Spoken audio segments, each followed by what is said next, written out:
After we survived Hurricane Katrina, we thought that we could survive anything.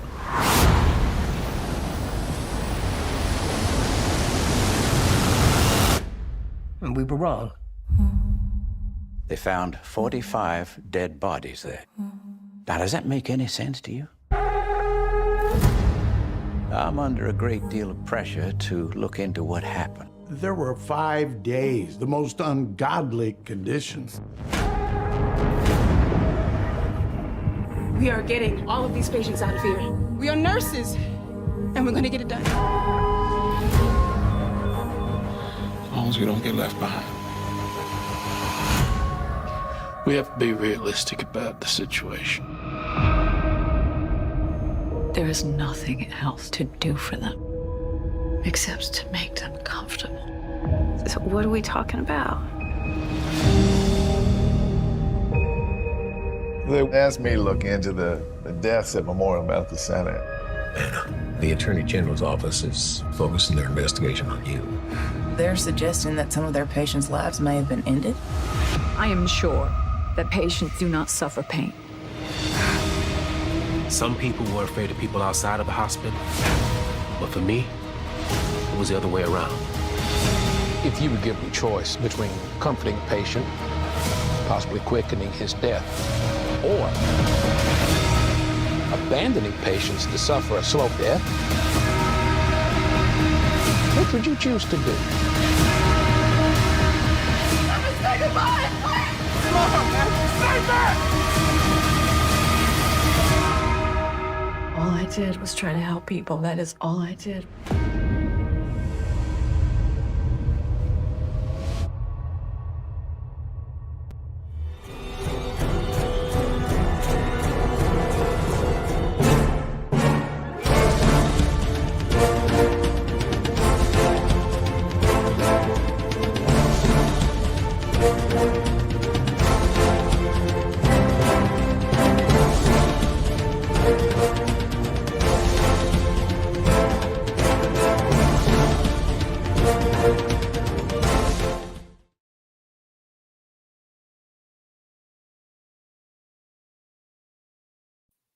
Welcome to a very special episode of Chew the Fat. Let me just take that trailer down. I'm Lance Nielsen of the Outcast Creative, a collective of actors, writers, and directors from all over the world. Most of us work in the industry for our sins, but my channel is all about plugging films and TV shows and theatre productions and other work, creative work that I like. It's predominantly all about positivity here.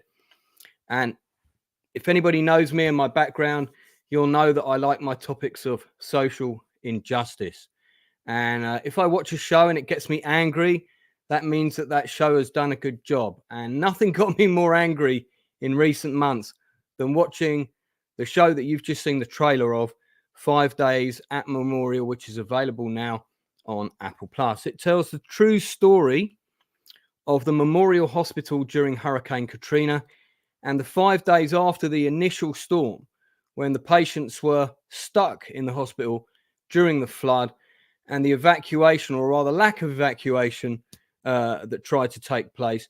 And, well, I'll call it like it is as far as I'm concerned, the murder of patients that occurred instead of getting them out to safety. I can't tell you how angry this show made me. And I'm not an American, in case you can tell by my accent. Anyway, I'm going to bring in a couple of my guests. First of all, who are going to be co-hosting the show with me, who I've kind of forced to watch this show. I've been telling everybody to watch this show since I saw it a few months ago. And then I've also got a special guest. I've got one of the cast coming in today. And we're going to introduce him in just a minute. But first of all, I've got none other than the All-American himself, who endured Masters of the Air with me every Sunday. That's true. Blue Collar Loser. Yeah, that wasn't quite as good as we were hoping. We did try to promote it, but it was a little disappointing. However, this show though. Yeah. Thank you for ruining my Easter. I spent most of my morning crying my eyes out. God. Oh man, yeah. I not many shows move me to tears, but man, this one had me. This one had me welling up. If I had to wait, if anytime I need a drink or some vodka, I'm taking it now because boy, it's been a rough morning. And just those people watching, we're not endorsing that you consume alcohol while watching this show, but obviously you may feel you need to do that to get you through it. We've also got our friend from the north of England is with us. Hello, Northern. How are you? Hello, everybody. God, I am a little bit depressed after trying to catch up on it. I'm not going to lie, but did you manage to see all of the episodes? I was just up to episode 7 before we started. Right. Well, I mean, yeah. Well, you're in the thick of it. Well, there's so much to say, and you're the guys that I made watch the Estonia television drama. And this one is, I mean, this is of equal power. It's of equal power. It makes you pissed off at people in general sometimes, especially with what's happened on both these dramas. Yeah. Well, we're gonna get into all of that. We've just had the trailer, obviously. For anybody who doesn't know the story, it is a true story, and one of the things I always do is I do my due diligence when I watch a show like this, and I will go out and I do my own research. I don't assume that what I've seen in the show is true. I go and do my own research, and I did a lot. I was on Google for about 5 days, checking out different facts, different interviews with people that were there. Everything that I saw in this show, as far as I can tell, I've been able to verify actually happened. But somebody who'll be able to tell us more about that is Damon Standifer, and I hope I'm pronouncing his name correctly. He was in the show. He played a key character, someone who was at Memorial, who sadly didn't make it out. He's going to tell us more about that. And as a new guest to the channel, of course, I'm going to ask my quick fire questions to begin with. Damon, welcome to the Outcast Creative. Thank you, Lance. Good to be here. Thanks so much for coming on. It's an honor to have you. And I mean, I've got to say, this is one of the best pieces of television drama I've ever seen about one of the most powerful subjects I've ever been able to digest. It's quite horrific what happened. This must have been really, really interesting as an actor to take on this role and take on this story. But before we get into all the serious stuff, I always like to ask my guests a few questions about their own background. So let's do those real quick. No right or wrong answer. You just tell me the first thing that comes into your head. What was the first movie you ever saw at the cinema as a kid? I believe it was H.R. Puffin stuff with Jack Wild. Yeah, I met him. I met him right before he passed away. Oh, okay. Yeah. He was doing a play with a friend of mine. Mm-hmm. I'll tell you that story another time. What was the last film you saw at the cinema? Ooh, the last film. It's funny. I could remember H.R. Puffin stuff, but I can't remember the last film I saw. Actually, it was a film I worked on. It was called The Outlaw Johnny Black. I just saw the poster for that. Actually, yeah. I think it's just come out. It may have over there.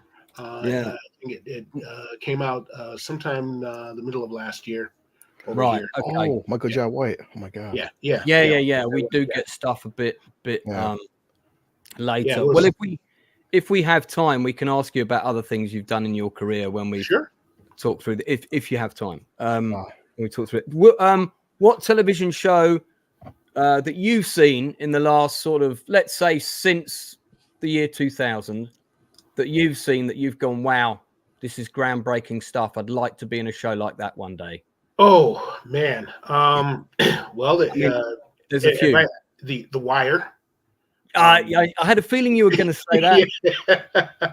That I remember. I got depressed after the first season because I was telling my roommate at the time, it's like, where can they go? I mean, how do you improve on that? And they managed to do so. They managed to create a world that I was not a part of, but I felt like I was watching real people do. Yeah. And, very believable. Yeah, and Deadwood. I loved Deadwood. That was the other series. Are you a bit of a Western fan? Not necessarily, but I like quality work. Yeah. And if it happens to be a Western, so be it. If it happens to be, if the Spice Girls came out with something interesting, if it's good stuff, it's good stuff. I wouldn't hold your breath there. But, I think singing is more their forte than acting. What last one on this subject? Mm-hmm. What film would you whack on a Sunday afternoon that might be a guilty pleasure that I can handle this right now?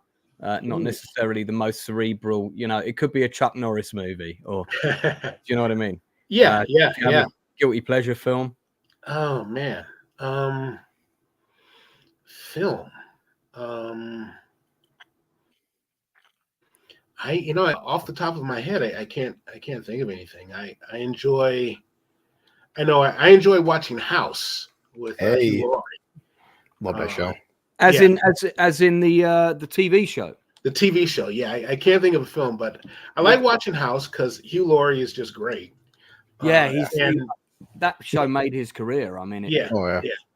But it's the same episode every week, So, but they're so good. They're so good with it. It's fun to watch, and it's good television, and it's fun, and it's Sherlock Holmes in a hospital. So yeah, I enjoy it. Let's get on to 5 Days at Memorial. And Blue, if you've got a still of Damon's character, that'd be awesome. I'll find some. I know you made a load earlier. Now you played Emmett Everett, right? Mm-hmm. Real person Mm-hmm. who I think was suffering from, was it type 2 diabetes? I forget his various health issues. Yeah, type 2 diabetes. He was a big man. Yes, he was 380 pounds, which is what I weighed at the time. Right. And he had, I believe he had some sort of tumor on his spinal cord, so it rendered him paraplegic. Right. So he was at Life Care, the hospital in Memorial, for bowel obstruction. But this is I made this for you, buddy. That's the scene, isn't it? I won't play that Everybody yet. out. Sorry, carry on, Damon. Yeah, so he was checked in for surgery for the bowel obstruction, and hurricane came, and the people at Life Care at the location in Chalmette, Louisiana, had to be moved to higher ground, so they were moved to Memorial, and that's how he ended up there. Because I mean, obviously the medical system in the UK is slightly different to yours, as in we don't pay for it. We do have private healthcare, of course, but only rich people can afford that. But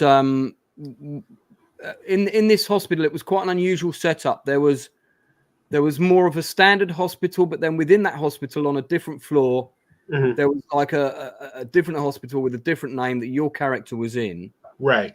And that was more of a private healthcare hospital, I think. Am I getting that right? I'm not sure. I think they were both owned by corporations. Memorial was owned by Tenet, I believe. Yeah, that's right. Yeah. And Life Care was owned by a different corporation.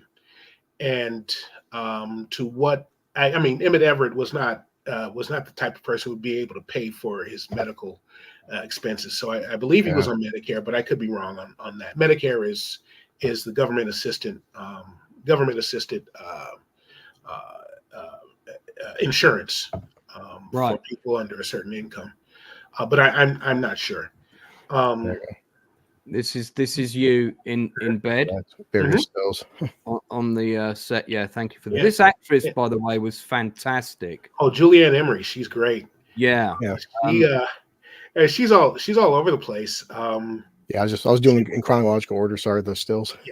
Yeah, that's good. No, I mean he meant in terms of her character, I think. I mean the cast in this.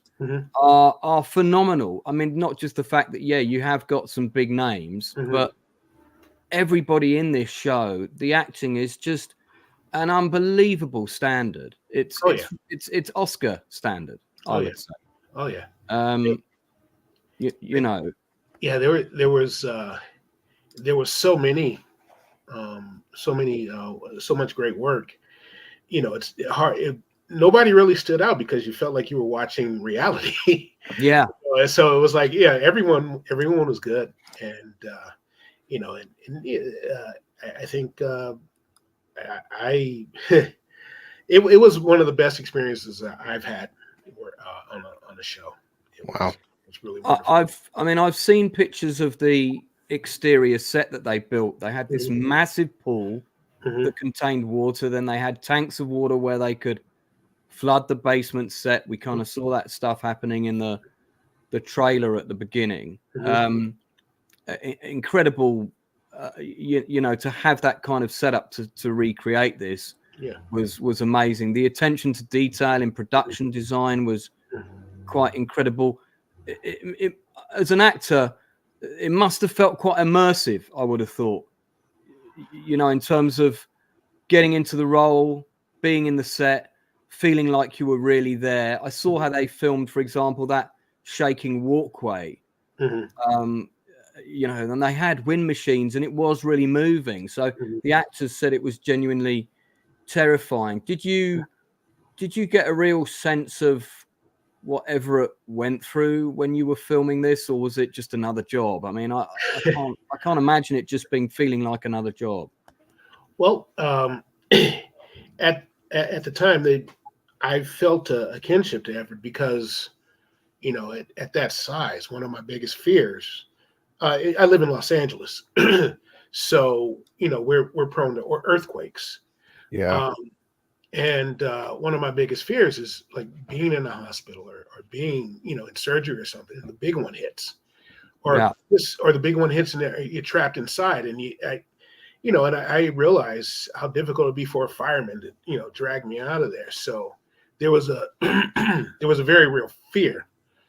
And my father is paraplegic, or was paraplegic, and the last years of his life, I had to, take him to the hospital several times, and and he didn't weigh as much as me, but he was a lot of dead weight, and I just couldn't imagine if someone had to get me, So there was a real fear that I actually had of my own mortality. Yeah.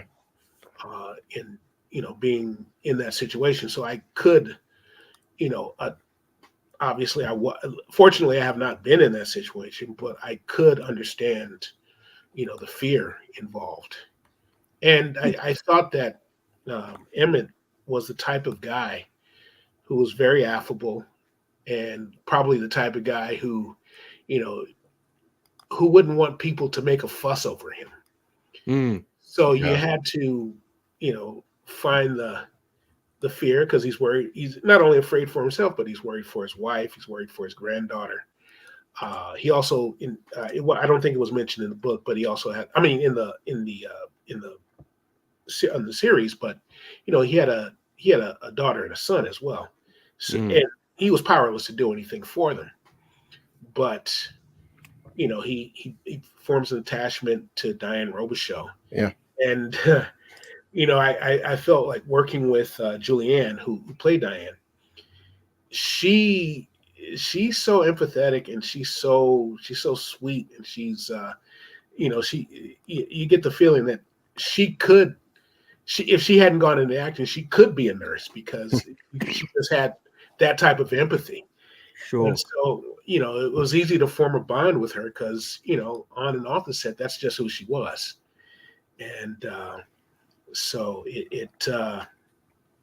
so that was that's how it was being Emmett, and it was fun, when we weren't set, making people laugh, which I felt like I have a lot in. I felt like I had a lot in common with Emmett. Yeah. So I mean, I know that it was partly based on a book, sort of a documentary style book that's there we go. Look, which I'm guessing you highly recommend. Now, Hmm. is that filled with notes of yours? No. To prepare for the role? I did read it. I did read it before. I listened to it.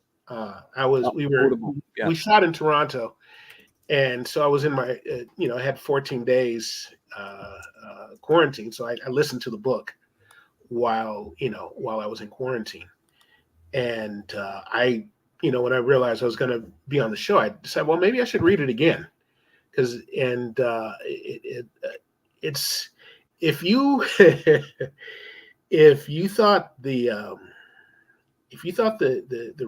television thing was something else, I mean, that you can't put everything into the TV series. There's a lot of stuff that just makes you go, oh my God, I hope I never need to be rescued, because it was just you had people. There was so much miscommunication. There was chaos. There were things like the pump stopped working because the maintenance wasn't done regularly. It's just and people. There was the author Sherry Fink. She goes into detail about how afterwards that they're working on preparedness in case the next disaster comes up, and then some of the stuff that they try in real life doesn't work. So it's just really frightening. And the book goes into so much detail. You get a better sense of how badly communications just broke down, and just how or people just, one person says one thing and another person says something else, and there's just confusion all around. It's amazing that the people who got out. Yeah, I mean, some of the things that just beggared belief was like how that, first of all, you had that, I don't know if I can say this word on YouTube, the ape rumor started with I'm taking the R off the front of the word. And you understand what I mean. Sorry, I couldn't think of it. That was the only way I could think of to say it. So the rumor that someone got assaulted. Let's put it like that.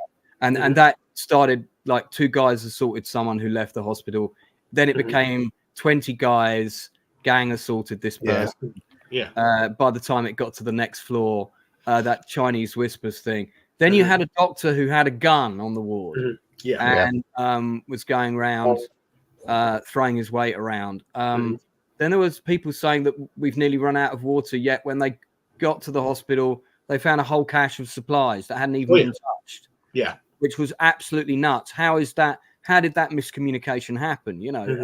Absolutely crazy. I mean, this is what's interesting in the book. This wasn't in the series, but there was a guy named Dr. Thiel, and he went over into the next building, and there was a generator working. There was a chair that he would kick it in there. It was a little, it was cooler in that area, and people, and it was never explained. It's like, why didn't you tell anyone? And there were soda machines working, and I'm sure the doctors and nurses, I mean, they were so busy with so many different things that they, I can see why that would be overlooked. People who know were probably taken out. And a lot of the people, because in New Orleans, because they have so many hurricanes, and Memorial was a place where people would go to ride out hurricanes. In fact, they probably joked about it at the beginning of the movie, where Anna Poe, she just shows up with a can of tuna. And they're like, oh, you need, everyone else had, provisions to last a week, because they prepare, that's what they knew. And even they had not run out of food, because people still, the people that came to ride out the storm, they brought their own food. But the water was, that was, they were rationing water because, it was so hot, and they thought they were running out, and people just didn't know it was there. And you come in, the first thing you see, oh, well, there's water. It's like, whoa, God. Yeah. On top of too, like when they say during the show, the ventilation, once the power goes out, then you have ventilation stops, and people at one point, well, the one woman's like, man, I think it's like 105 degrees in here. Yeah. And then you have all that body heat, and the main doctor is like, I'm basically supervising 2,000 people, and that's a lot of people, and all that body heat. I mean, you guys have been inside of a hot room. It's one thing being by yourself in a hot room, being in a hot room with 20 people. It's a lot different, and it's we're in Louisiana. We're in Louisiana. Here's a picture of the set. For anyone who hasn't seen the show, sorry, this is spoiling the magic a little bit, but I mean, it is an incredible set. Yeah. They really spent some money on this, and rightly so. Now, I'm thinking that at one point, and correct me if I'm wrong, Damon, but I'm quite up to speed on this stuff because I always look for these quality shows. I always want to see this stuff. And one of my favorite drama shows was The People versus O.J. Simpson, which I thought was extremely well done.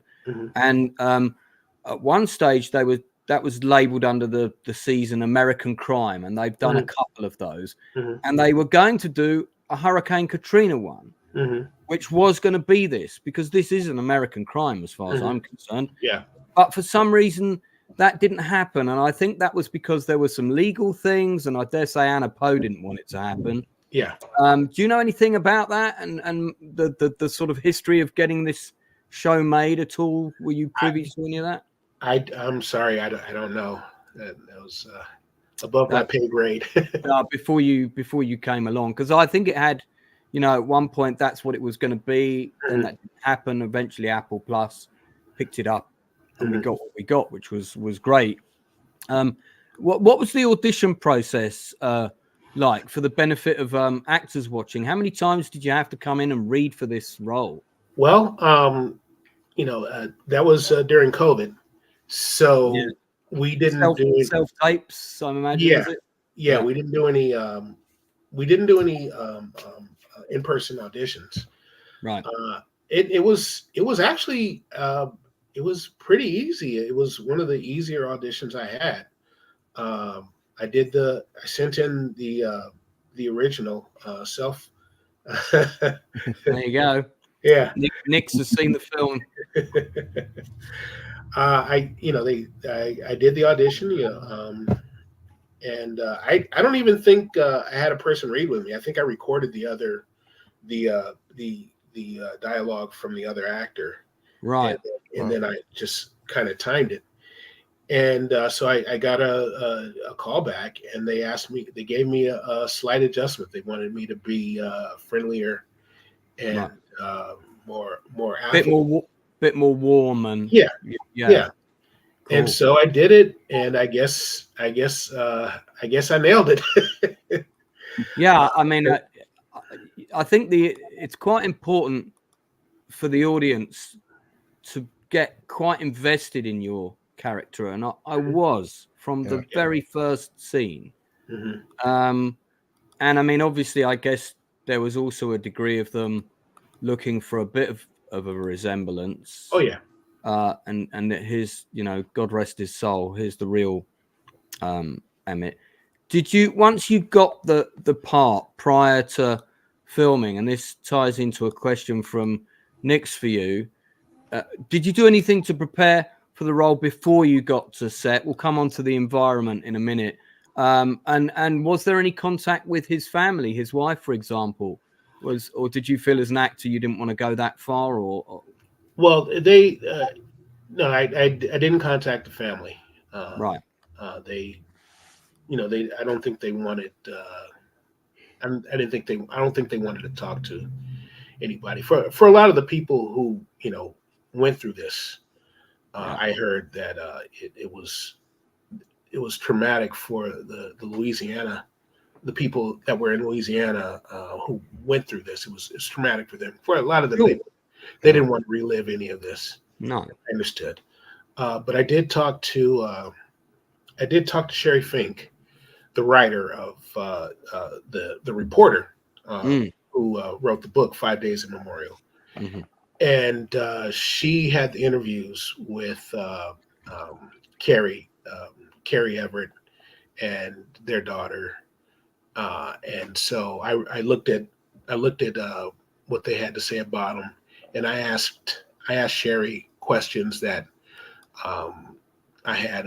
Was he in actual pain? Did he? Was he the? What type of person was he? And those sort of things. So essentially, that's what it was. And then I figured that people tell me I'm affable, and a lot of the characteristics, a lot of Emmett's characteristics I share. So right. I other than having a vocal coach, who to help us with the Louisiana accent, there you go. I just put myself in that situation. Yeah. I mean, I made these still said in chronological order, but this morning, I'm not gonna lie, 9 a.m. Thank God I'm down here by myself, and I busted out crying. So it's not an easy watch. Really, performance and just Emmett, his character, he was so, and the nurses said this, he's so joyful, and full of life, and just at that moment right there where, hey, we're leaving. Okay, I understand, but you guys, the way you said, like, you're but you told me you're not gonna leave me, and like, yeah. I lost it. I'm sorry. Yeah, one of the things. That's okay, man. We understand. Take your time. Yeah, I read a newspaper, an article on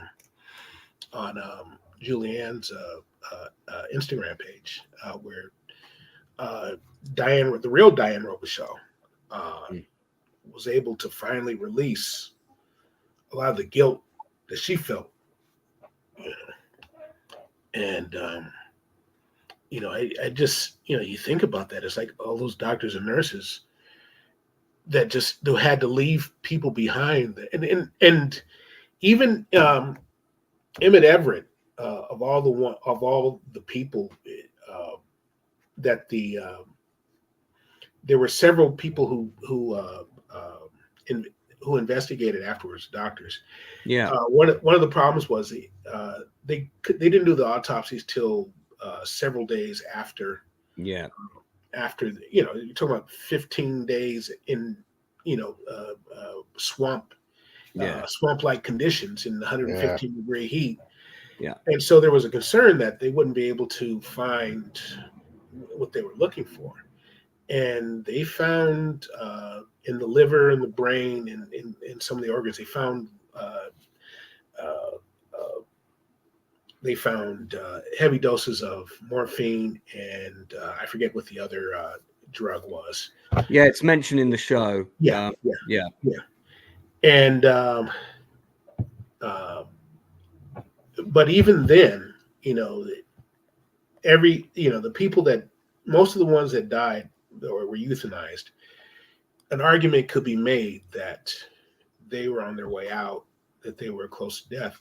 But Emmett was the only one who was alive, alert, and aware of his surroundings.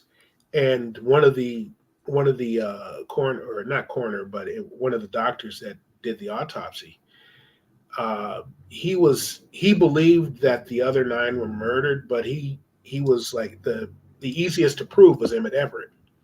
That Emmett Everett, because of him being alive, because of him being alert, because of the amount of more drugs in his system. Another note: Emmett was a lightweight. He said that I think his wife Carrie said that he just needed a little something like to help him with pain. Yeah. But he didn't need that much. So even just the tiniest bit of morphine would have a huge effect on him. But he was the one where the doctor said, well, even if they don't indict for these people, Emmett Everett, it's definitely murder. And but it was a chaotic time, and I guess people just wanted to move on. I think one of the strengths of the show, and I mean, be keen, Northern and Blue, to hear your opinions on this, because I know we've kind of held off until today to discuss it in detail. Yeah. For me, one of the strengths of the show is it wasn't forcing one view down your throat. It was I felt it was I was being given an accurate, balanced depiction of what was happened. That even though by the end of the show I hated that arrogant doctor character, excellently played by Vera Farmiga. Thank you. I was about to say her name incorrectly. Thank you for saving me, Damon. And yeah, she did an amazing job. But she was still human. They didn't demonize her. They didn't make her she wasn't a comedy bad guy, if you know what I mean. Yeah. She was very human, but with terrible flaws. And one of those flaws was her arrogance, and she had a bit of a god complex going on. That was my view of her, especially when she did that speech when she collected whatever award she was getting or something. And the other doctor, played by that legend of an actor who's been in absolutely everything, Robert Pine. He comes up to her and says, we know it didn't quite happen like that, did it? But if you believe that, you believe it. And it's a really good scene. I mean, that's what I felt. I felt it was very balanced. Yeah. Well, the thing about Anna Poe is she was a strong advocate for her patients. She was she did operation. She was an oncologist who removed tumors, neck tumors, and did facial reconstruction for her patients. And she, from what I gather, she was a great surgeon. And it seemed, sometimes, you hear about this sort of thing in disasters, or oh God, what was the story? The guys who were trying to find the Northwest Passage, and they ended up freezing to death. Yeah. Scott's trek in Antarctica, I think. Yeah. And one of the hardest things for people to accept was that that they engaged in cannibalism. And we do things that we wouldn't do normally when we're in crisis. And I really, she gave a strong performance. I felt like sometimes people do things. I mean, I don't think I think she really thought she was alleviating suffering. Yeah. And I think there were so many things. As somebody said, could they have, tried to figure out a way to do pulleys to let Emmett out? Could they have found other ways? There was this sort of thing happened at a couple of other hospitals, but there was one. There's a hospital, and I can't think of the name of it. But one of the hospitals, they had 10 portable generators that they had, and every 4 hours they got together and gave each other pep talks. And then their staff, they were staffed by Vietnam veterans who knew about triage. I guess they had worked in MASH units when they were in yeah. And so they knew how to improvise, having limited supplies. And so they had more patients than Memorial and fewer doctors. Right there. Yeah, like you're saying, she's talking about. Yeah, we can't get them out. Leave it on that one, mate. Yeah. Sorry, Damon. Carry on. Carry on. And they were able to survive because they had people who knew how to get through a crisis like that. And I think the major problem with Memorial is like you had people who just didn't know what to do, and there was a from the city, the state, the federal, contradictory orders. There was no one in charge, and I think it just led up to someone who thought, and she wasn't the only one who felt that way. It wasn't just her. Yeah. She became the target, but there were other people who engaged in similar activities, and they were worried about themselves as well. But she and the two nurses, I guess, were the ones people witnessed. Cherry Jones, who I've been fortunate enough to meet in London, lovely lady. Oh yeah, I met her and her partner when they were just like literally walking down the street. It was nuts. I was like, oh my God, Cherry Jones. She was over here doing the glass menagerie at the time. Okay.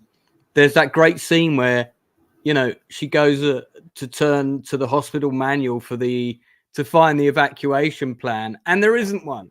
There's no evacuation plan. Yeah, that really annoyed me, because they should have had this. This is like something that should be predicted by experts who have been through that, but it's not happened. I'm sorry, I lost you guys. What did you just say? We were saying about the scene where she turns to look for the evacuation plan in the hospital manual, and there is no evacuation plan. And Northern was saying how angry that made him, that scene. Yeah. Well, the thing is, I mean, everyone was worried about terrorism, but nobody thought about, well, what's more likely, a terrorist attack or New Orleans flooding? And one of the things that I got from the book was that people were, they would run these drills. I mean, and it was more like, well, let's just run the drills so we can, be in compliance. But no one really took it seriously until it was too late. Which I found some more. Yeah, like you said, Damon, that's part of the episode 1. Like we've, for these guys, the whole thought of like the levees breaking was so foreign to them. Yeah. Come on, this isn't the first, hurricane we've been through. Come on, this is like, it's whatever. This is like just another Tuesday. Yeah. Well, it's like, I mean, like I said, I'm from LA, and I've been dealing with earthquakes. I think the first earthquake I remember was the 72 quake. I was about 5 years old. And that was, everyone that's from Los Angeles, from the California area, they say, oh, it's an earthquake. It's an earthquake. And, you just kind of blow it off until the big one hits. And then, we weren't prepared because we didn't take it seriously. Yeah. And, in New Orleans, man, you gotta be worried about the levee breaking. Yeah, and it's one of the things later on to get into with the show where the helipad. Hey, we haven't used a helipad since the 80s and 80s. Yeah, 87. Don't get me started on that.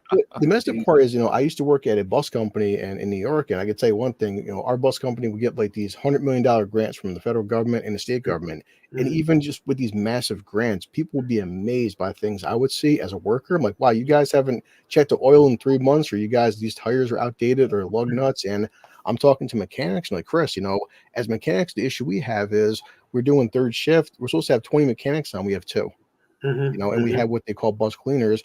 Okay, we have 2 bus cleaners working the midnight shift, 2 on during the daytime. We have 300 buses inside the garage, and we have 3 workers. It's physically impossible for us to like clean all 300 buses, and corners have to be cut left and right. I can imagine the medical industry, what's happening in the medical industry. Oh yeah. There's a compliment about your acting there, Damon, and he said sorry about the typo after this. Deimos makes you sound like an evil villain. I guess I can do that. So tips his hat to you, sir. Then sorry. Pull this up, Lance. You want to see it? Wasn't Deimos like one of the sons of Ares? I think that may well be the case. Yeah, I should know that sort of thing. Yeah.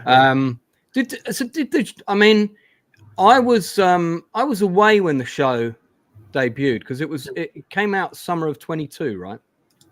I think it was summer 2022, I believe. Yeah, I guess so. Yeah. And Chris and Northern, you'll know that's when I was away and that whole car crash thing happened and blah blah. So I was kind of out of touch when this show came out, Mhm. and I remember seeing the trailer for it, and then one day, I was kind of looking for things to, see on TV, and I caught the trailer. And I was like, oh my god, I meant to watch that. So this is why I was very late to the party. And what was the response at the time that it debuted? Because we just had a television show over here called Bates versus Post Office, and it's about what's now known as the post office scandal, or the Horizon post office scandal, where these computers that are installed in all our post office over the country were accidentally doubling transactions, which made it look like the postmasters had more money in their accounts than they actually had. So they were all being accused of stealing money and being sent to prison. And by the way, they were also being categorized ethnically by the teams that were going after them. That all came out. That was a massive scandal. I can't tell you how angry that made me. I did a play about it 2 years ago before the TV show came out. The TV show, the reason I mention it is the response to this was so huge. Like the whole country was up in arms. How can we be sending innocent people to prison who haven't stolen money, being persecuted by the very institution that employs them? And then the biggest thing in the scandal is that this institution and the people that work for it found out that this computer bug existed. And instead of then saying, oh, my God, we're so sorry, we'd better get those people out of prison and pay them compensation, they covered it up. Yeah. So this is a huge, huge scandal in my country at the moment. It's massive. And that was the power of television, because that TV show debuted on New Year's Day, and there was a public outcry about it. It was huge. It was discussed in Parliament, like within 24 hours of the show being on TV. Was there any kind of similar reaction to this in the States when this debuted? Did it provoke discussion? Was there a huge response, or was it just another TV show? I honestly don't know. I think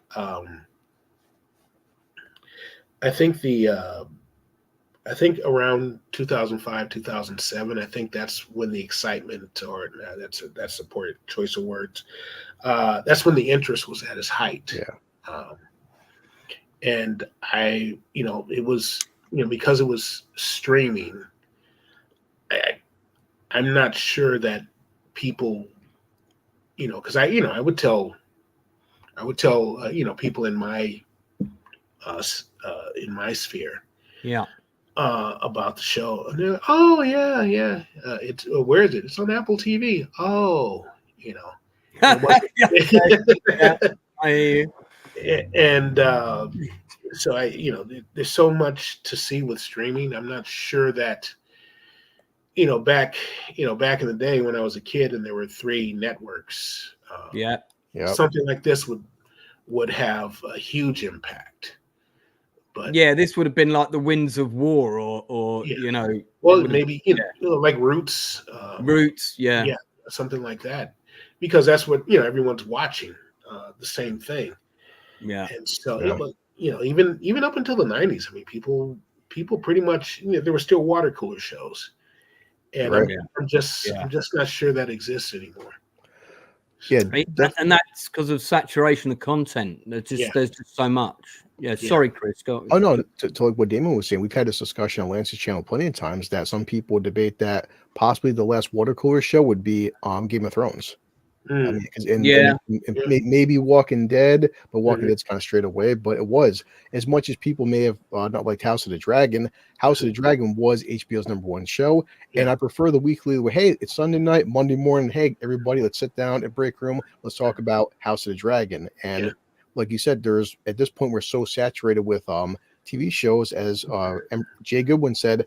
Until Lance told me about this came out 2 years ago. I only heard about this show like a month ago. From me. Apologies for not acknowledging it when it first came out, because this is a show that definitely really does put you in the trenches with these people and what's happening. But it is promotion. I mean, every time Netflix has a new movie, everyone just kind of hears about it. Apple has had a very bad habit of not promoting their stuff. Well, I will say, in fairness to Apple, they were promoting this. Okay. Yeah. Okay. The cast was out there. They were talking it up, and I don't know how well it did. I know my friend saw it, and I've had people come up to me and say, "Oh wow, I was in tears, watching that." Yeah. And well, you've had 3 more tell you that today. Yeah. I mean, in terms of it won episode 2 won an Emmy for outstanding special effects, and the special effects are very well visualized, but nothing for acting. I mean, yeah, come on, man. You're spoiled for choice in terms of outstanding performances. This is Robert De Niro, Pacino level acting in these scenes. There's even scene with Raven Dowder and her mother. Oh yeah, they're pulling her away. I don't know.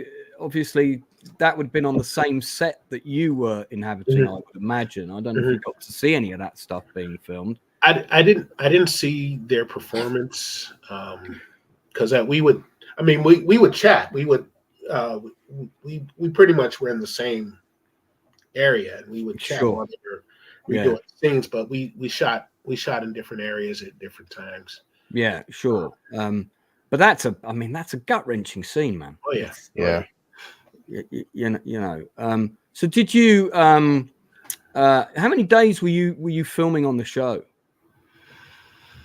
I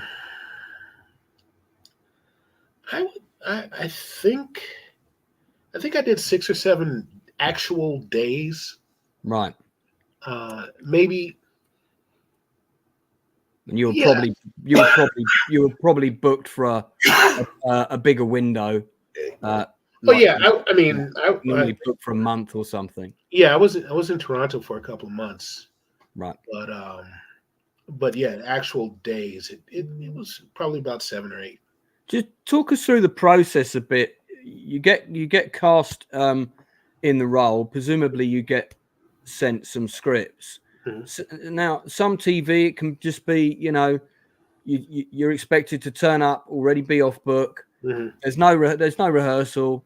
You might get a bit of direction and boom, off you go. Was it like that, or was there more of a meeting with the writer? I know you said you got to meet the lady who wrote the book. Was there any kind of rehearsal process with you and the various nurses and characters, or were you straight in?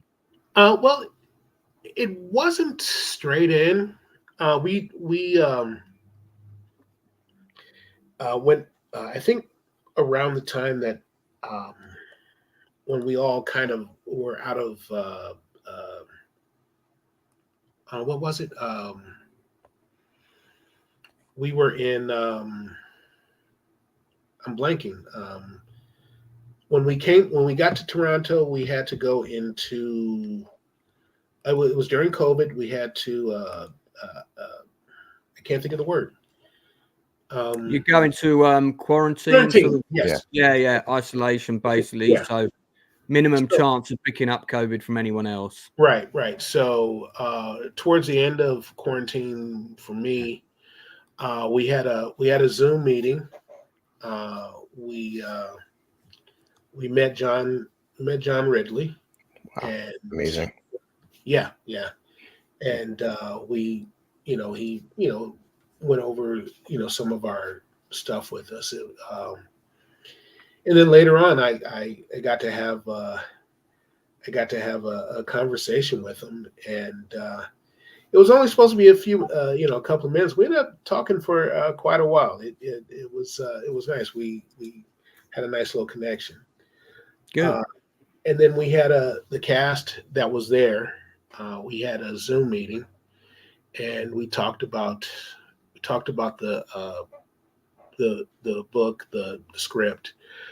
I just had, at that point, we just had scripts for day 1, maybe day 2, but I think we just had day 1, and that's all I was able to read. And so, we pretty much just talked, and then when the time came, I think we had enough of a connection that we were able, and we would rehearse together before we actually shot. But did you do some rehearsals on Zoom as well? Just like line reads of maybe scenes occasionally. I don't remember. Okay. I think we did initially, and then we just got to the point where we were comfortable with each other, and sure. we just did it when we got on set. What was one of the earlier questions we were asked was, what was the would you say was the biggest challenge of doing the shoot? And did they crank up the heat on the set so you were feeling you don't normally need to make a film set hot because it kind of gets that way on its own, but you did have a lot of beads on your head. Were they real, or did the makeup help you out there? Makeup would spritz me. Okay. And and then oh, Damon froze. And it was, we were comfortable. They had air blowing in, and then when it was time to shoot, they would turn the air off. And gotcha. I live in the San Fernando Valley, and it gets to be about it's anywhere between during the summer it's anywhere between 95 and like 110, and so in Toronto it was interestingly enough, it was kind of muggy. It was muggy because we're on the Great Lakes, and it was I can't translate to the metric system, but it was around it was like 85, 90 degrees, and it was kind of humid. So we got a little bit of that feeling of what it would be like in a hot muggy environment. And, did you get to hear afterwards? I mean, obviously, people who were directly affected by this, and especially the characters portrayed in the show, as you said earlier, wouldn't necessarily have been rushing to put on their TV sets to watch it. PTSD and trauma being what it is.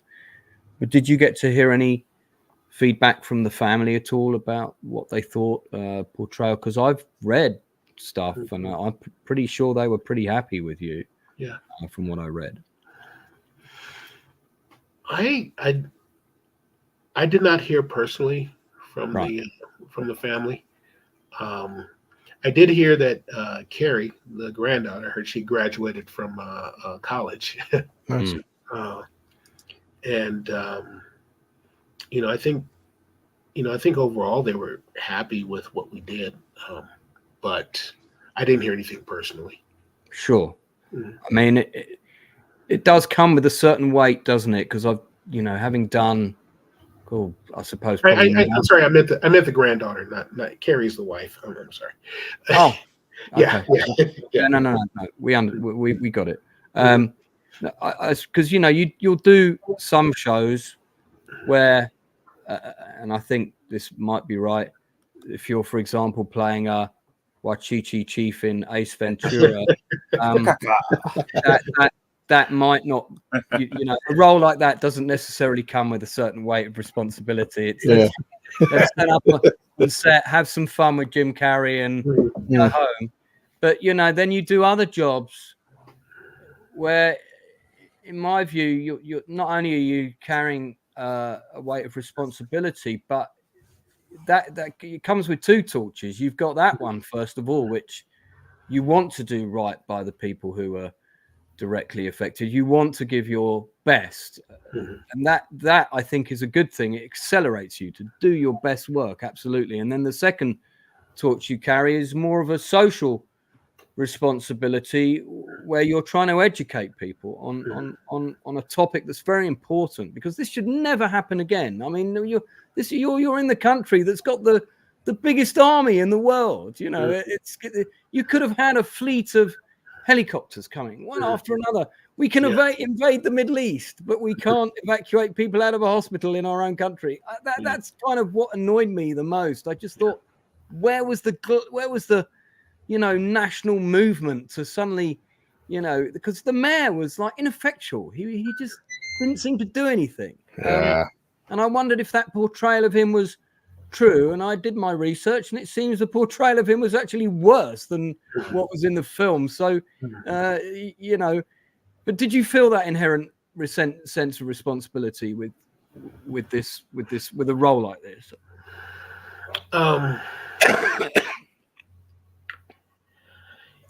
Yeah, I actually felt a sense of sorrow.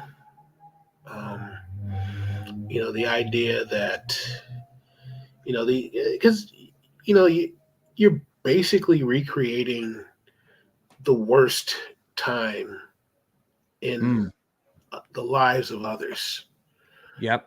I would imagine, and that it would,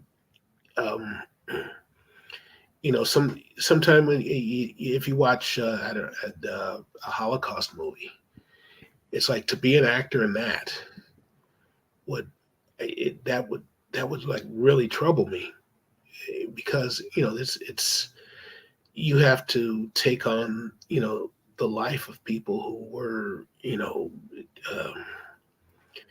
were destroyed by destroyed. fascism. Yes. Fascism. Yeah. And exterminate them, basically.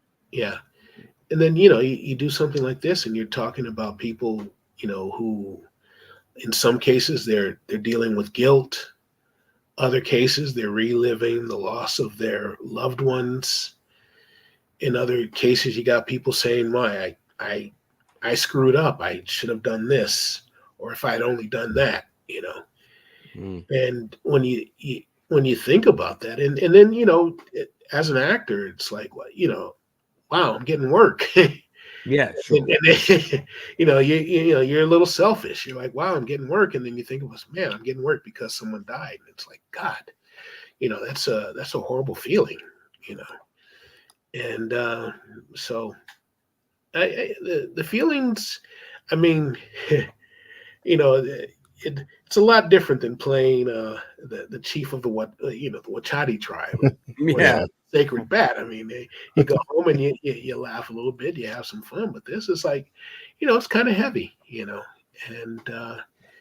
it's sometimes you just have to have to think about other things, because it's really, you're powerless to change what's happened in the past, and you think, well, I got to do the best I can to represent this person to the world. Well, was it hard to go look after you finished, after everything wrapped up? Did it take a while to get some kind of normality back for you mentally, or did you just manage to get on with it after? Yeah, disconnecting from the process, I guess, is yeah. I disconnect fairly easily. I understood what it was, and since like I said, I was there. I was in Toronto for maybe 2 months, and I worked 7 days, so I had time to decompress. Between shoots, between my scene, so I didn't have to carry the weight with me every single day. No, sure. Because there's some people. I mean, it's like they're in character 24/7, and it's like I don't think I could carry that weight. Yeah, I mean, especially the actors who played the doctors and nurses that were in the show from start to finish. Yeah, that must have been almost like some sort of boot camp. I dare say they probably don't want to play another doctor anytime soon. If we can, in the time we have left, maybe we could just talk about some of the other stuff you've done in your career. But before we wrap up on 5 days, I do want to say this to you. I think you should be incredibly proud of what you did in that film. I think the family would be very pleased, but it goes beyond that. It's such an important piece of work. The fact that we're talking about it now Yeah. And it's impacted me in this way. And I felt I wanted to talk about it. And I reached out to you, and it's great that you agreed to come on.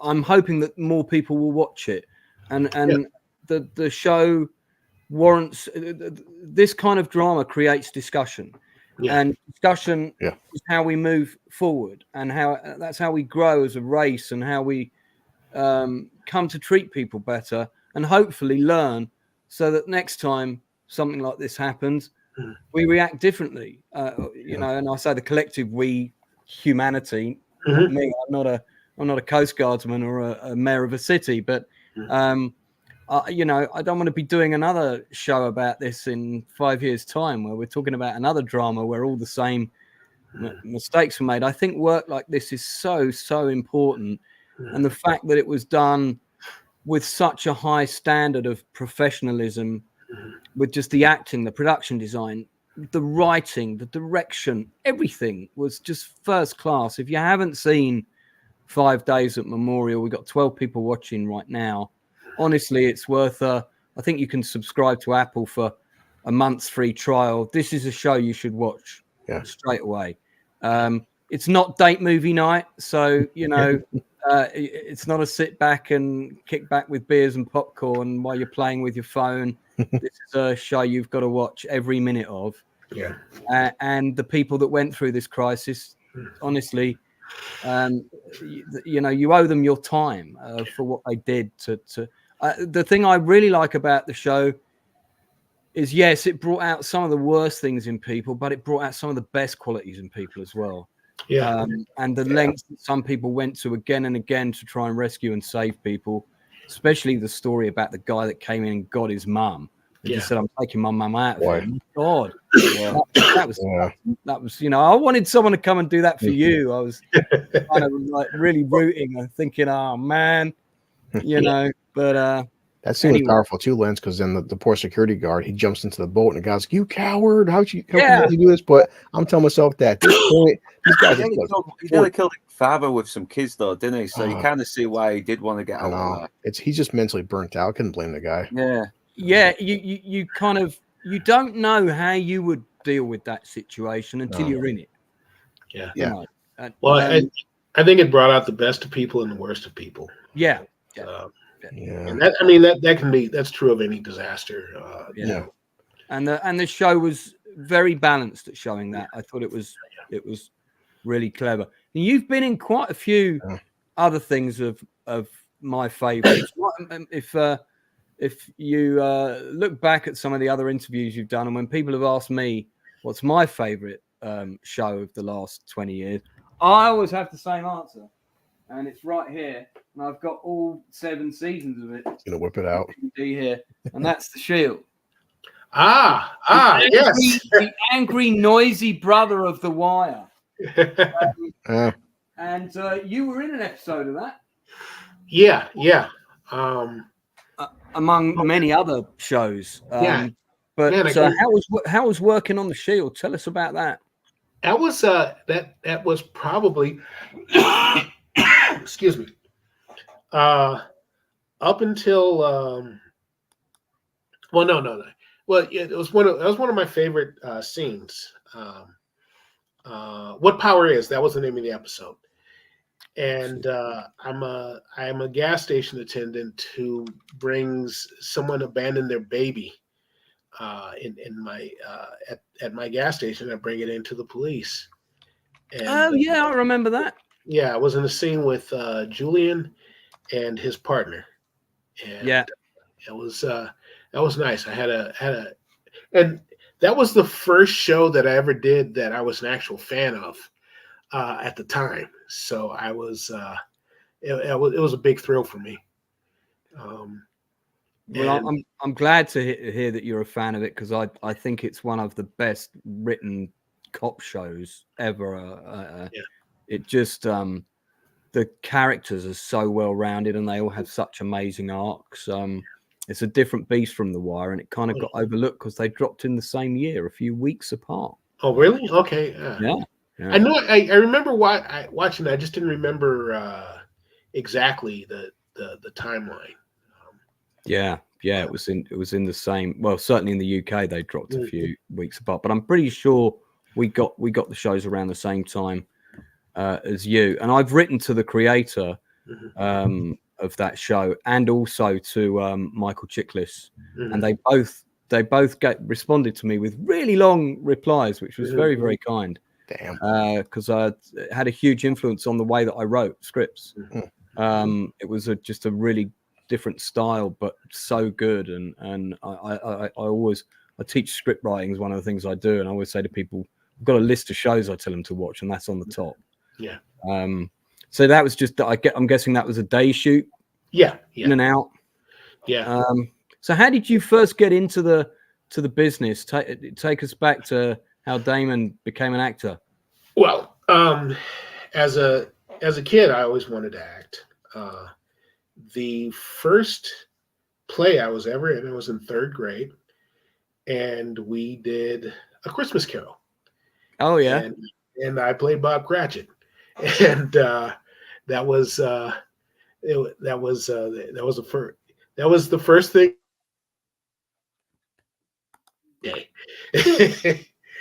And but even when I was a kid, I always wanted to do plays. We did plays at church. We would actually, the young adults, we would write our own stuff. Sometimes we got in trouble because we were young. Yeah. And but we would write our own stuff and perform. And then in high school, did you grow up in California? Yes. I went to elementary school over by the Los Angeles Coliseum. That's kind of where I grew up, in that particular area, by University of Southern California. And then high school, I went to Hamilton High School, and I had a teacher there who he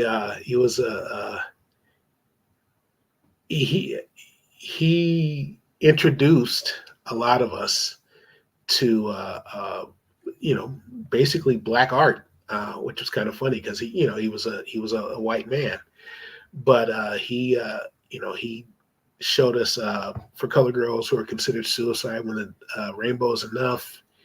He introduced us to Paul Laurence Dunbar, black poet. We did the show Pearly Victorious, which was written by Ossie Davis. And basically he helped, he got me interested, and others of us into basically plays. So I went to ended up going to Cal State Northridge, majored in theater there. That's where I got my first, I met there was a casting director came there to, she was casting for a show that needed young actors to play, college age actors to play high school. And I ended up going out for one of the roles. Cuba Gooding Jr. eventually got the role. And, wow. From there on, I, been pursuing this art. Yeah. Okay. Yeah. And, I mean, you've appeared on shows like Snowfall. You were in a couple of episodes of that. Yeah, I was in the pilot episode. Yeah. Which of course that show went on to be a massive hit. We mentioned this movie earlier, which I think is one of the most recent things you've done. Yeah. I absolutely, by the way, I absolutely loved that film, Black Dynamite. So I've got to watch this. Yeah, when I met Michael J. White, I went all fangirl on him. I love Black Dynamite. Oh, it was the funniest thing I've ever seen. I mean, he's been around for quite a while, because he started off as an actor originally and been directing TV shows for quite a while now. Yeah. I've said, Lance, in my lifetime, I'm 42. I think he's, for my money, the most underrated action star. That guy should be top list on everything. And since I first saw him in Spawn back in the 90s, I don't know why he's not like in every movie ever made. Yeah. He deserved better with Spawn. He really did, because I think he was well cast. I just think the material was very badly executed. Yeah. And this has got Anika Noni Rose in it, who she doesn't know it yet, but she's my future wife, obviously. She was in Dreamgirls, I believe. Yeah, so pretty fantastic cast. What was it like working on that? How many days were you on? I haven't seen the film yet, so I was just in one scene, and it really worked out for me. It was the first time I ever got cast off my reel. Right. They needed somebody to do a scene with I'm blanking on her name, but she's a singer. My agent sent out my reel, and they said, "Okay, I'll bring him in." And Jill Scott, I did a scene with Jill. I was in a scene with Jill Scott, and that was it. It was fun. It was a one-day thing. And was that shot on one of the like old school Western backlots in the studio? I believe so. I can't tell you which lot it was in, but I think Disney used to use it back in the day for their Westerns. I mean, I'm not sure, but I think that was it. So one other question that we had in the chat, which is normally something I like my guests, and I'm conscious of the time, so we'll let you go soon, because I'm sure you got Easter things happening. I got eggs. Yeah. Question for Damos. I'm rolling with my typo. What would be your dream role to aspire to play? Not something you've played already. And is there a movie genre that you particularly like to be in that you haven't done yet? Oh. So if I could, listen, Damon, I'm a writer director. So if I could write you any role right now, or produce a Shakespeare movie, if it was a Shakespeare role or whatever, what would you like to do? Boy. And if I win the lottery tomorrow, I'll be giving you a call back about that. So think of your choice carefully. Wow, that's every actor's got a dream role they want to play, haven't they? I mean, somebody asked me the role, what script do I want to direct the most of the stuff I've got right now? I could probably give somebody an answer, I think. Got about 40 scripts, but so it's quite hard choice. I mean, what, like maybe an evil villain, or you might want to be in like a Mad Max movie as a crazy character behind the wheel of a car, or why not? Serial killer, possibly not a doctor. That's exactly what I want to be. Oh, wow. I mean, one of my favorite shows when I was just starting out directing, and I had an agent for a while back then, and when they took me on and they said, "So what do you want to do?" I said, "I want to direct ER." That was the show I used to love watching with Anthony Edwards, and that again, for me, that was a benchmark TV show. The standard of the acting, the production on it, so good. So yeah, that was one of the first things I wanted to do. That agent sadly didn't get me a job on ER, but that's why they're not my agent anymore. But yeah, I mean, so do you have any aspirations to direct or write, for example, or? No, not direct. I don't like telling people what to do. Yeah, and you've seen how much it ages us. Stress we have to go through. Yeah. And I think I'm just too insecure to feel, to tell people what to do. But I guess I like being told what to do. I really, one of the things I enjoyed most about 5 Days in Memorial was working. God, now I can't think of the director's name. John Ridley. Yeah, John Ridley. He penned 12 Years a Slave, I believe. Yeah. And this actually gave me my answer about what I would like to do. But John Ridley, it was really chill working with him as a director, having him direct me. Just little things that he would say and do. It's like, oh, okay, that's it. Okay, that's what we're trying to do. And I felt like it was really nice collaborating with him. And what was the best note that you got from him that you as an actor found the most helpful? If you could just mention one. I really don't remember. I just, at the time, it's like, oh, okay. But I can't come up with anything specific. It's just like, imagine sort of, not that I know him, but just having read, imagine he's one of those guys that just sort of quietly leans in and says, you just do this little thing. Yes. Yeah. That's Okay. it. Yeah. Just bring that up or hold that moment just a bit and do that. Just that he's not someone bellowing commands at you across the set. Yeah. I can imagine that's the best kind of director, really. Yeah. And I mean, if you do your job and you cast well, in my experience, your job as a director is really more of a kind of, you're more like a morale booster on set.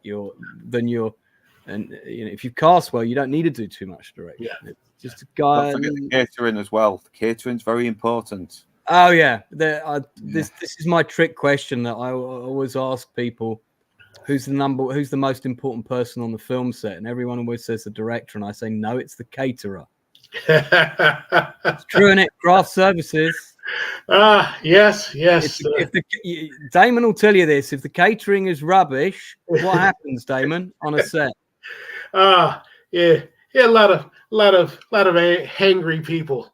Yeah, no one will do that extra take for you. Everyone's grumpy. So because there's times when you're gonna have to act say the same lines over again until the director thinks it's right. Is that what happens sometimes? Oh God, I luckily that hasn't happened recently. But yeah, sometimes it's just okay. Let's do it again. That's It's like that episode of The Simpsons where Milhouse is playing a radioactive boy, and they're telling him they have to do the line again. He's like, "We've done it already. It took us 8 days, but we did it." Of all the stuff that you've done, because you've been in the business since the end of the 80s, would you say 5 days is like the thing you're most proud of, or is there something else that you enjoy, particularly stays with you, that you enjoyed maybe working on? Well, I mean, everything is different. Sure. 5 days, it was probably the best thing I've done. I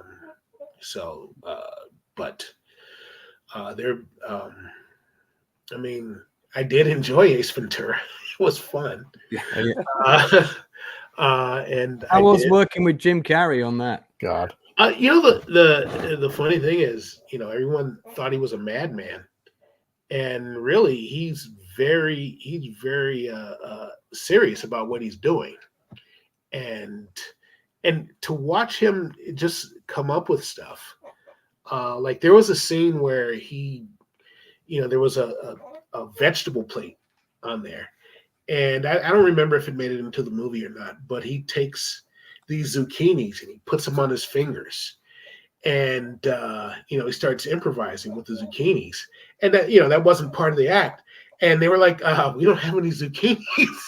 we got to redo the set. So they called someone at 2 a.m. to open up a store to get them some zucchinis, and that was fun. But he's very serious about what he does, and he would go and he'd look at the thing, and then he'd pop out of serious guy and he goes back into the madman, and it was really impressive watching him work. So you could sanction his buffoonery, because that's what Tommy John said, wasn't it? You did a little turn on Beef as well, which was a pretty good show. Yeah. That was how was working on that. It was fun. I can't remember the guy that I did the scene with, but he was new to acting. He's an artist, a painter, and but he was a natural. We would sit in there, we'd be improvising with one another, and he could make me laugh. It was a real fun experience with that guy. So, Damon, what have you got coming up? What should we look out for you on next? And is there anything you want to plug or promote while you're here? Right now, I'm available. You know how it is with actors. I mean, sometimes there's nothing down the pipeline for a while, and right now I'm in that. Yeah. I'm at that point where I'm just I'm auditioning and looking for the next role. Are you acting on stage as well? I haven't acted on stage in a while.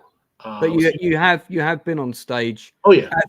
I'm not talking Christmas Carol as a as a kid, and it made me laugh when you said that, because that was the first play I ever did, and I was the ghost of Christmas Future. Okay. So for all the good it did me, but have you done anything, like To Kill a Mockingbird or any of those big name shows? Because I imagine you being a pretty good serious stage actor, I would have thought that would have been your forte a little bit. Yeah, I wasn't. I'm in a. And in Los Angeles, they have what they call equity waiver at 99 seat theaters. And so I've been in that company since the late 90s, and I did a show called One West Whacker. I did a show. And interesting, I did a show called Effing Christmas Carol, which was presumably some sort of parody or the title alone. That was fun. I told my mom, "You don't have to come, Mom." And we did. I've done several plays with them, and I don't know. There's an actress named Kathy Houston who she was in. What's the show with the women? It was a like a soap opera for adults. Terry Hatcher was in it. Real Housewives. Yes. Yeah. Desperate Housewives. Yeah. Desperate Housewives. Yeah. She was she was an old lady. She was one of the old ladies on Desperate Housewives, and she was in the Oval Office. Was that the name of it? With Charlie Sheen. I mean, with Martin Sheen. Oh, the West Wing. West Wing. Yeah. The West Wing. Yeah. Yeah. And she was she basically started our theater company. Right. Back in the 90s, and tell me her name again. Catherine Houston.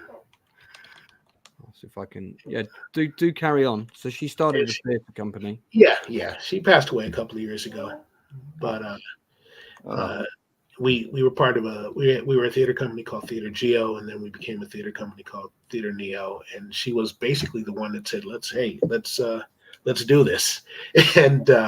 Got freelance. So, and those are pretty much the plays that I've done. Have been. There she is.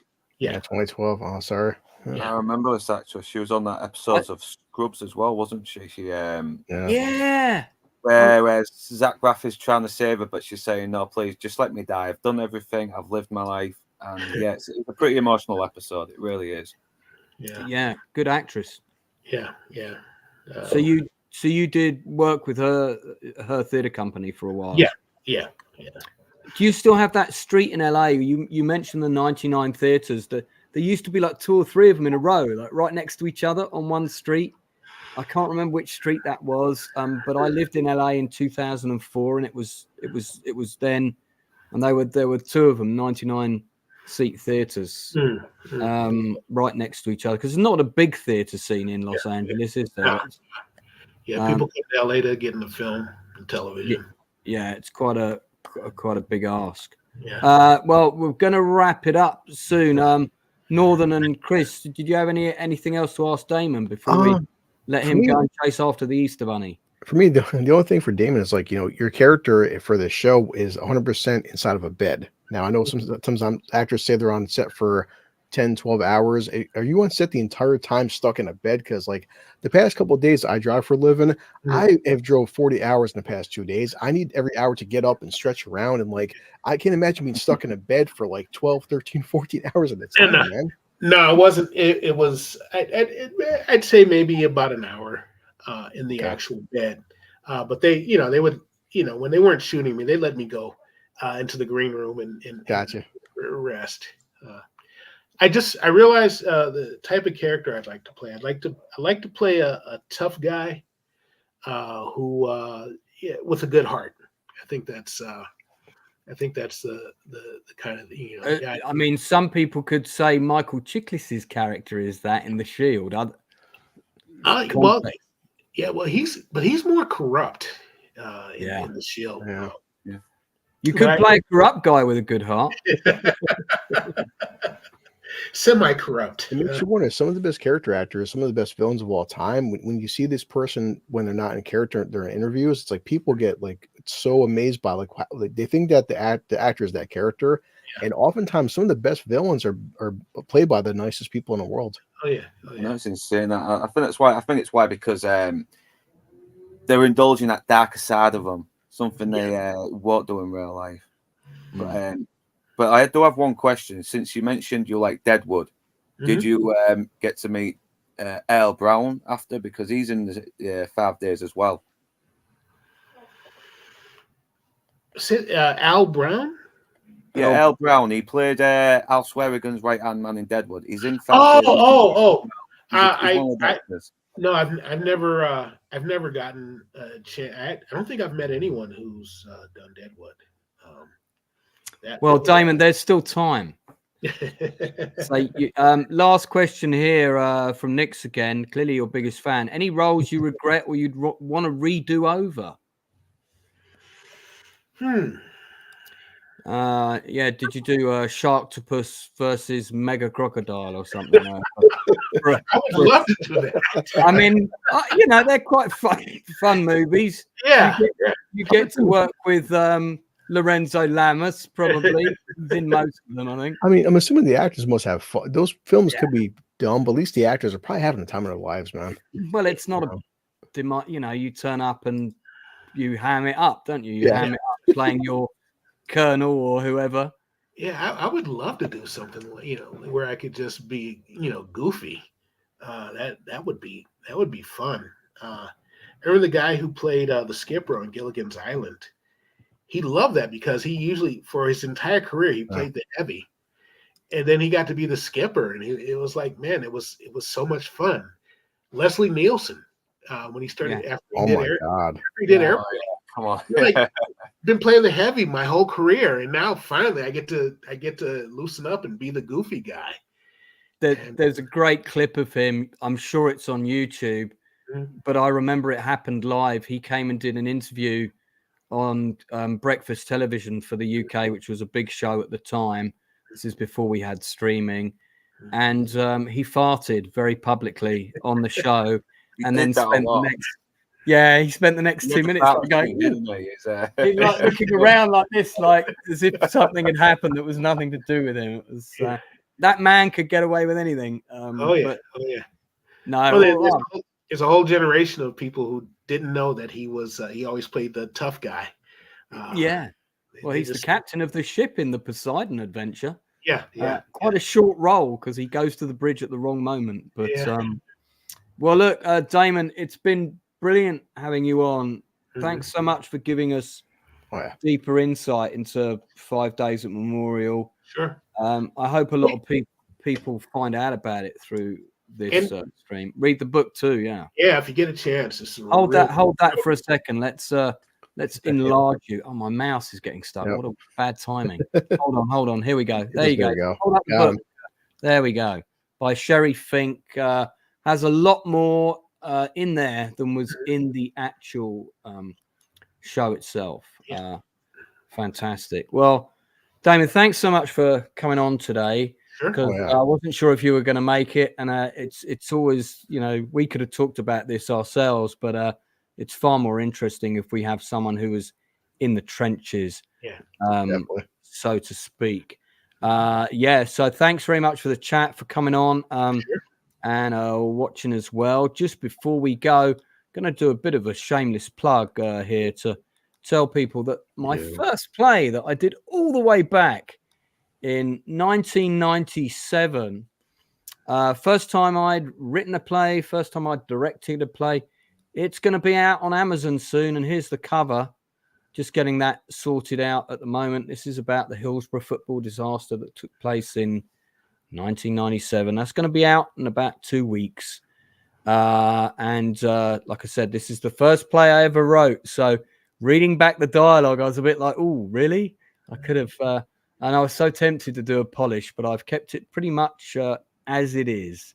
There's also a big section at the front of the book about how the play came about in the first place, me going to Liverpool for the first time, meeting the families who went through the tragedy, sadly, and all the things that came with that, and the responsibility that we carried when we were doing that show. And in fact, for your amusement, just before we leave, I'll show you guys a photo of me and the cast, where I've got my ridiculously large glasses. This is a picture that was taken of us just before opening night. That's me on the left, looking very serious, writer-director expression, with my cast. That's Mitchell Lewis, who was in Rise of the Foot Soldier, on the right. And just before we're about to take to the stage, it's quite nuts looking back on that. Now, we did that play 26 years ago this month. Wow. So, absolutely nuts. So a couple of people are thanking in the chat. And again, great to see you. Preferably want to see Damon in Airplane 3. We tried to land again. You can't be serious. That's a film I'd go and see for sure. Sure. Listen, Damon, thanks so much for coming on, man. If you ever got anything you want to promote, if you're casting a great role, you want to come back and give it a plug, come here. You will absolutely always be welcome on the Outcast Creative channel. And we do love to plug the creative work of everyone else. So thanks very much for giving up your time. We really do appreciate it. We're going to be back on Tuesday night with our regular weekly show, where we're going to be plugging stuff we've seen, the Nielsen ratings, at 10 o'clock UK time, 5 p.m. East Coast. And then on Wednesday night, we're currently reviewing the best show that's out at the moment. We're talking about it every week, and that is Shogun. Damon, if you're not watching Shogun, you should be. It's on Disney, and I think it's on Hulu as well. It's absolutely brilliant. Such a fantastic, really good writing, amazing acting. So I don't think they'll do a season 2, but if they do, get onto your agent. You want to be on that. Right, that's it from us, guys. Sorry, Chris, go for it. I just want to tell Damon, thanks for making me cry on Easter. Appreciate it. I think that's the biggest compliment you can give an actor. So, everybody wants to get an emotional response from their work. And Damon, you and the whole team of 5 Days at Memorial certainly did that. And they should be extremely proud. Definitely. You did a good job on that, man. You did. Truly. Yeah. So we will see you all again in a couple of days. And until then, don't forget what I often say at the end of my streams. Don't forget to keep in touch with the people that you care about. Give somebody a call that you haven't spoken to in a long time. Tell them that you love them. And we'll see you all again real soon.